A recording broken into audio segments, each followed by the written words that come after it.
Alright, so my paper is on Taoism and Buddhism. I'm going to try to get through this pretty quickly. My name is Christopher Gutierrez. Alright, so Taoism and Buddhism at first seem to have a lot of similarities. Both religions have principles that seek immortalities.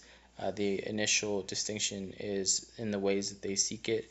So initially, I read it as Buddhism is looking to end the cycle of life, achieve a higher state of being, while Taoism is looking to perpetuate the cycle of life into one immortal life. And so they are different in that way.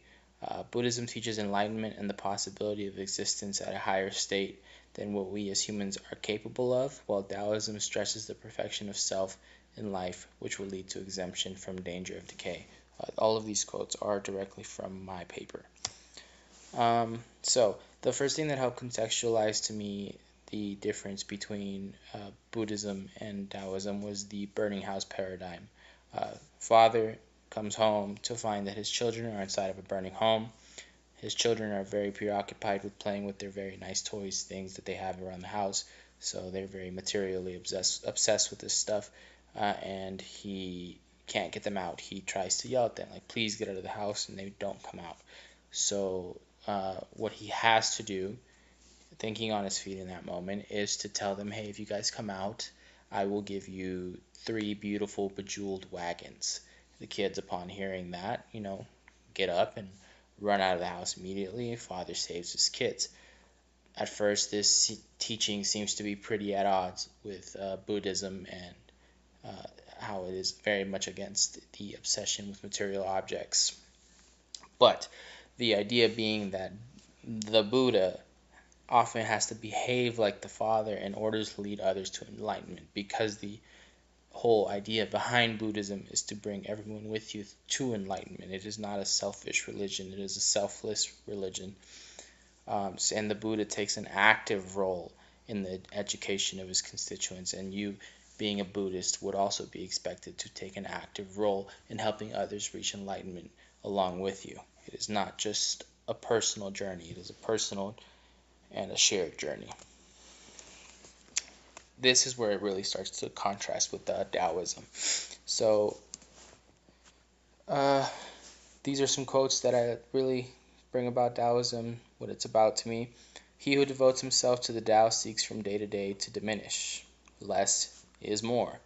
Taoism places a great weight on the idea of greatness through humility, and this last one's out of context, but it is no one in the world is able to strive with him, in reference to a man who does not care to match the strides of others will suddenly find that no one is able to stride with him.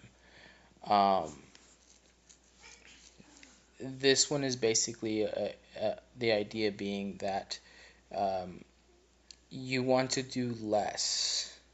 It's not exactly selfish, but the point of being a Taoist is to do less and to find happiness through that.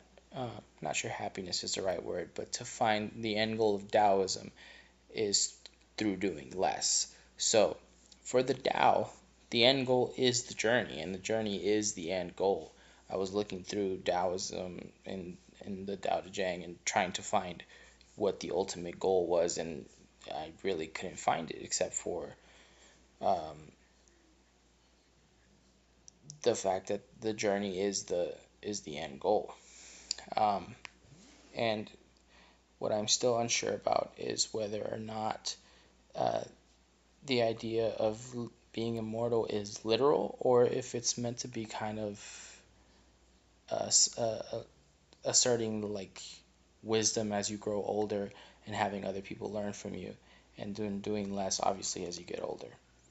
But in conclusion, Taoism and Buddhism both concern themselves with the avoidance of death and the perpetuity of life.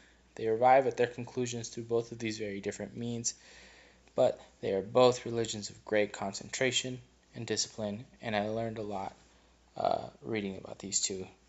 Thank you.